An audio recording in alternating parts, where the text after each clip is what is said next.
चलिए स्टूडेंट्स, तो काफी सारे स्टूडेंट्स के मन में ये लगातार सवाल आते हैं कि क्या बदल गया है, ऐसा क्या हो गया है कि लगातार जो तैयारी करने वाले भी, जो मेहनत करने वाले भी जो स्टूडेंट्स हैं, आज की डेट में उनका भी सिलेक्शन नहीं हो पा रहा है। काफी सारे स्टूडेंट्स होंगे जो इस बात से परेशान होंगे कि यार हमारा जो स्कोर है वो क्यों नहीं बढ़ रहा है। उसी पर हम लोग बात करेंगे। लास्ट 5 ईयर में क्या-क्या चीजें बदल गई हैं, अब किस तरह के सवाल आते हैं, पहले किस तरह के सवाल आते थे, वो सारी चीजें हम लोग देखेंगे और लास्ट में मैं आप लोगों के साथ डिस्कशन करूंगा कि लास्ट 50 डेज में हम लोग कैसे अपना सिलेक्शन करा सकते हैं। केवल सिलेक्शन नहीं, जेआरएफ की सीढ़ी पर कैसे चढ़ सकते हैं, जेआरएफ कैसे आएगा 50 दिन के अंदर, उस पर मैं आप लोगों के साथ बात करूंगा। लेकिन सबसे पहले अगर आप अभी नए हैं इस चैनल पर तो सब्सक्राइब कर लीजिएगा इस चैनल को, क्योंकि यहीं पर आपको सबसे सबसे सबसे ज्यादा इंपॉर्टेंट वीडियोस मिलते हैं। ठीक, बार बार आपको यहां पर आना पड़ेगा। आप ये सोचेंगे कि यार हमारे वीडियोस मिस ना हो जाएं, और मिस नहीं भी होना चाहिए, क्योंकि अगर मिस हो जाएंगे तो फिर आपसे बहुत सारी चीजें छूट सकती हैं। इसलिए सबसे पहला काम कीजिए कि चैनल को सब्सक्राइब कर लीजिए और जो ये वीडियो है इसको लाइक करना मत भूलिएगा, और अगर अच्छा लग जाता है तो इसे शेयर जरूर से कीजिएगा। ठीक, मेरा जो नेक्स्ट वीडियो आएगा वो इस बात पर आएगा कि किस यूनिट से कितने क्वेश्चंस आए थे। याद रखिए, ये बहुत इंपॉर्टेंट होता है कि किस यूनिट से कितने क्वेश्चंस आए हैं, ताकि आप अपनी जो तैयारी है उसको डिजाइन कर सकें, उसको फाइनल फॉर्म दे सकें, फाइनल रूप दे सकें, ताकि आप आगे की तैयारी जो है वो कैसे करेंगे, कौन सी यूनिट्स को कितना टाइम देंगे, वो आपको पता लग जाएगा। तो नेक्स्ट वीडियो मेरा जो आएगा इसी पर लेकर आऊंगा मैं कि जो एग्जाम दिसंबर में हुआ था उसमें किस यूनिट से कितने क्वेश्चंस आए थे। ठीक, तो चैनल को सब्सक्राइब करना जरूरी है।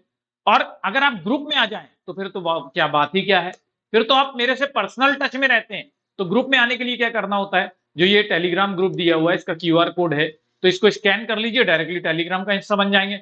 नहीं है टेलीग्राम, कोई बात नहीं, ऊपर व्हाट्सएप नंबर दिया हुआ है, नेम और प्लेस उस पर सेंड कर दीजिए, लिख दीजिए कि मुझे व्हाट्सएप ग्रुप ज्वाइन करना है, मैं व्हाट्सएप ग्रुप ज्वाइन करा दूंगा। ठीक है, सबसे पहले देखते हैं कि आज की डेट में क्या बदल गया है, ट्रेंड क्या है। तो अब जो उसके लिए तो मैं अलग से वीडियो बनाऊंगा जिसमें मैं ये बताऊंगा कि कौन सी यूनिट से कितने क्वेश्चंस आए हैं। लेकिन यहां पर जो ट्रेंड बदला है, अगर मोटे मोटे तौर पे हम लोग अगर समझने की कोशिश करें कि कौन सी चीज है भाई जो बदल गई है, तो एनटीए जो है वो शिफ्ट हुआ है।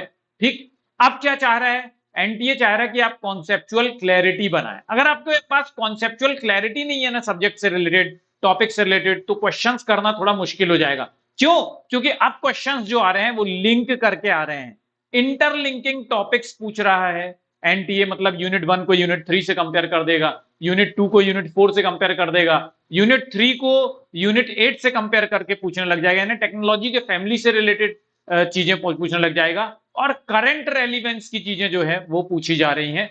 तो ये जो तीन जो शिफ्ट हम देख रहे हैं एनटीए के, इस वजह से एक तरफ तो कट ऑफ बहुत हाई जा रहा है, जो बहुत अच्छी यूनिवर्सिटी से पढ़ते हैं तो वो ऑलरेडी लिंकिंग करके कॉन्सेप्चुअल क्लैरिटी होती है उनके अंदर, करंट से जुड़े हुए होते हैं, तो इस वजह से वो अच्छा परफॉर्म कर जाते हैं, और किसी एक ही यूनिवर्सिटी से 50% ऑफ सिलेक्शन हो जाते हैं, 50% ऑफ जेआरएफ आ जाते हैं। ठीक, जैसे यहां पर मैंने उदाहरण भी दे रखा है, जैसे जेंडर को टेक्नोलॉजी से जोड़ करके देख रहा है। ठीक, जैसे ग्रीन रिवॉल्यूशन में किसने ग्रीन रिवॉल्यूशन का अध्ययन किया, और ग्रीन रिवॉल्यूशन में जो टेक्नोलॉजी थी वो जेंडर बेस्ड टेक्नोलॉजी थी, ये किसने कहा। इन सारी चीजों पर सवाल आते हैं। रिलीजन को पॉलिटिक्स से जोड़ करके किसने बात की है। ठीक, जैसे महात्मा गांधी पे सवाल आया था। कल्चर और मार्केट यानी कमोडिफिकेशन क्या होता है, कमोडिफिकेशन ऑफ कल्चर क्या होता है, किसने दिया कमोडिफिकेशन वर्ड। ठीक, तो इस तरह के जो सवाल हैं वो अब बढ़ते जा रहे हैं, बढ़ते जा रहे हैं, बढ़ते जा रहे हैं। ठीक है, तो अब आपको क्या इंटरलिंक करके स्टडी करना होगा। यही ट्रेंड हम लोगों को दिख रहा है, आने वाले टाइम में भी ये ट्रेंड दिखेगा। क्रोनोलॉजी वाले क्वेश्चंस भी बढ़ रहे हैं लगातार। ठीक है, तो वो क्रोनोलॉजी वाले क्वेश्चंस भी दिखेंगे आपको। तो इस तरह का ट्रेंड जो है वो हम लोगों को देखने के लिए मिल रहा है। ठीक, नेक्स्ट जो हम लोग बात करने वाले हैं वो ये है कि कॉमन मिस्टेक्स स्टूडेंट्स क्या करते हैं। सबसे पहली बात कि केवल या तो फिर पढ़ते रहते हैं, पढ़ते रहते हैं, पढ़ते रहते हैं, थ्योरी ही पढ़ते रह जाते हैं। ठीक, एमसीक्यू सॉल्व नहीं कर पाते। तो क्योंकि क्वेश्चन पेपर तो एमसीक्यू में आएगा भाई, ऑब्जेक्टिव टाइप क्वेश्चंस आएंगे, तो ये इग्नोर बिल्कुल मत कीजिए। मैं आपसे बोलता हूं डे 1 से आपको नहीं आता सोशियोलॉजी में कुछ, कोई बात नहीं, लेकिन आप एमसीक्यू सॉल्व कीजिए। एमसीक्यू सॉल्व करो ना भाई, जो एमसीक्यू पूछा हुआ है ना, तो वो जो टॉपिक आपसे नहीं बन रहा उसको देखो ना, इंटरनेट पर देखो या वीडियो खोल लो, वीडियो देखो। यूट्यूब पर तमाम तरह के वीडियो उस टॉपिक पर मिल जाएंगे, मेरे खुद के वीडियो मिल जाएंगे।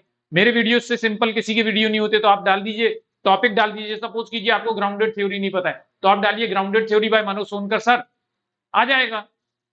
ठीक, पेपर वन को इग्नोर बहुत सारे बच्चे कर देते हैं। भाई सोशियोलॉजी में आपको बहुत इंटरेस्ट बन जाता है, पेपर टू में आपको बहुत इंटरेस्ट बन जाता है, तो आप पेपर वन नहीं पढ़ पाते।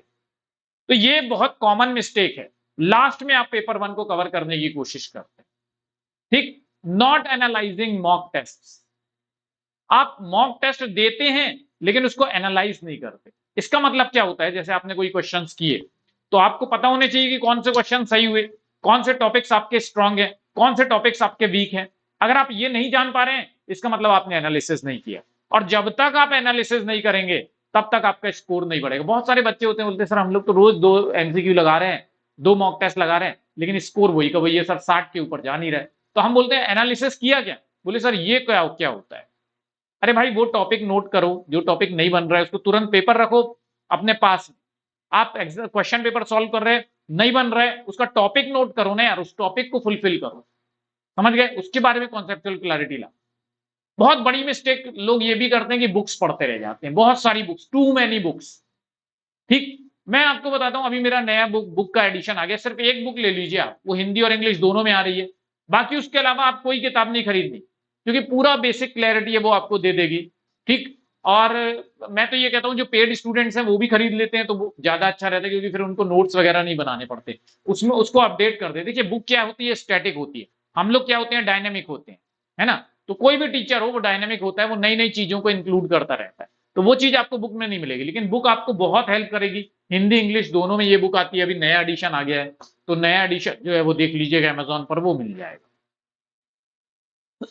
थर्ड और बहुत सबसे ज्यादा इंपॉर्टेंट चीज है कि 50 डे प्लान टू जेआरएफ। अब आपको 50 डेज में क्या क्या करने होते हैं, तो सबसे पहले आपको यूट्यूब वीडियो देखना पड़ेगा। मेरे जितने भी यूट्यूब वीडियोस में अभी ला रहा हूं वो सारे के सारे इंपॉर्टेंट होते हैं, अनइंपॉर्टेंट कोई काम में करता नहीं। मास्टर क्लासेस, सिलेबस का जो छोटा सा टॉपिक होता है उसमें मैं 10 क्वेश्चन लेकर आता हूं, ऐप पर होता है, 4 बजे शाम को ये क्लास, अब 1 बजे दोपहर में होने लग जाएगी। ठीक, बूस्टर क्लास आपको, फाउंडेशन क्लास और सेल्फ स्टडी। आप क्या कर रहे हैं, सेल्फ स्टडी करना चाहते हैं तो आपको बहुत बहुत बहुत मेहनत करनी पड़ेगी। ठीक, आपको खुद से शेड्यूल बनाना पड़ेगा, आपको खुद से टाइम टेबल बनाना पड़ेगा, आपको खुद से बैठना पड़ेगा उस टाइम पर तैयारी करने के लिए। लेकिन अभी सबसे अच्छा, अगर आप दिमाग के बहुत तेज हैं तो आप बूस्टर बैच ज्वाइन कर लीजिए।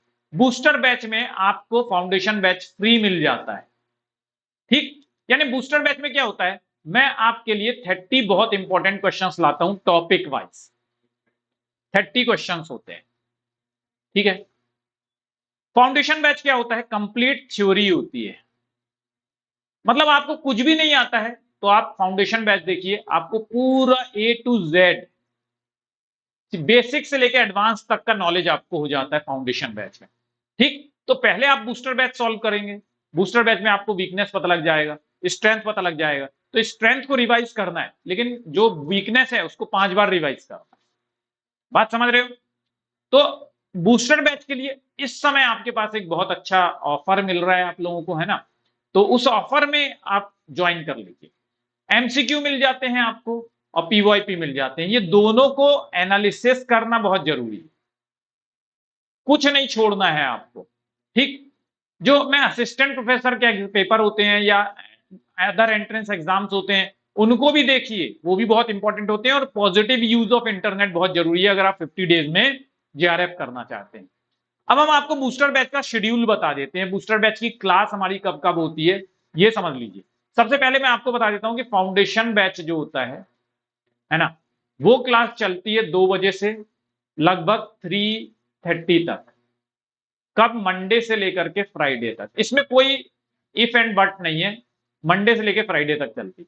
अब बूस्टर बैच क्या होता है, इसमें एमसीक्यूज होते हैं, है ना, तो इसकी टाइमिंग है 4 PM, मंडे होता है, वेडनेसडे होता है, फ्राइडे होता है। ठीक, 4 PM Monday Wednesday Friday. Master class 1 बजे कर दी है, पहले मास्टर क्लास 4 PM होती थी, अब 1 बजे हो। ठीक है, मास्टर क्लास फ्री क्लास होती है, बूस्टर क्लास पेड बैच होता है। अभी बहुत कम फीस रख करके फिर बूस्टर बैच आपको दिया जा रहा है। ठीक, अब ये जो शेड्यूल है, ठीक, जैसे यूनिट 1 का पार्ट 1 कब होगा, 27 तारीख को। फिर उसके बाद 27 है तो मंडे है ना, तो आप मंडे के बाद जो वेडनेसडे आएगा, फिर उसके बाद यहाँ पर जो फ्राइडे आएगा, फिर उसके बाद जो मंडे आएगा, फिर उसके बाद वेडनेसडे आएगा। इस तरह से क्लासेस चलती जाएंगी। 4 बजे ये स्टार्ट होगा, ठीक, ओरिएंटेशन हो चुका है, आज ही हुआ है, ठीक, और 4 बजे स्टार्ट होगा। 1 घंटे की ये सेशन रहेगा, लगभग 30 क्वेश्चन रहेंगे, उसको 1 घंटे तक हम लोग सॉल्व कराएंगे आपको, ठीक, विथ एक्सप्लेनेशन सब कुछ रहता है। वो तो आप जानते हैं कि मैं बहुत आसान तरीके से सारी चीजों को सॉल्व कराता हूँ, ठीक। क्या था यहाँ पे, वेडनेसडे था, तो फिर क्या होगा, ये यहाँ गलत आ गया है। फिर उसके बाद फिर से फ्राइडे, है ना, फिर मंडे, फिर वेडनेसडे, फिर फ्राइडे, फिर मंडे, इस तरह से क्लासेस चलेंगी, ठीक। फिर वेडनेसडे, फिर फ्राइडे, फिर Monday, Wednesday, Friday, Monday, Wednesday, Friday, Monday, Wednesday, Friday, 4 बजे 4 बजे, समझ गए, मंडे, वेडनेसडे, फ्राइडे 4 बजे, मंडे, वेडनेसडे, फ्राइडे 4 बजे, और फिर उसके बाद मंडे। तो यहां पर आकर के आपके पूरा जो सिलेबस है वो हम आपको कवर करा देते हैं। तो स्टूडेंट्स, अगर आप ये देखिए, बहुत कम फीस रखी है बूस्टर बैच की, थोड़ा सा हिम्मत जुटाइए, बूस्टर बैच में आ जाइए, फाउंडेशन बैच भी मिल जाएगा, ठीक, और अच्छे से क्लास कर लीजिए, कोई कमी मत छोड़िए, किसी तरह की कमी मत रखिए अपनी तैयारी में, ठीक। 100% जेआरएफ हो जाएगा, थोड़ा सा बस आपको मेहनत करनी है, ठीक। मैं समझता हूं कि आप लोगों को मैंने सारी जानकारी दे दी है, ठीक। और अगर कोई जानकारी चाहिए हो, कमेंट बॉक्स में कमेंट कर दीजिए, कोई डाउट हो कमेंट बॉक्स में कमेंट कर दीजिए, पूछ लीजिए। बैच लेना है कमेंट बॉक्स में कमेंट कर सकते हैं, डिस्क्रिप्शन बॉक्स खोलिए, डिस्क्रिप्शन बॉक्स में लिंक दिया होता है, गूगल फॉर्म भर दीजिए, या मैंने आपको अभी अपना सब कुछ बता दिया कि भाई ये ग्रुप ज्वाइन कर लीजिए, पर्सनली मुझे भेज दीजिए कि सर मुझे बैच ज्वाइन करना है, मैं करवा दूंगा, ठीक है।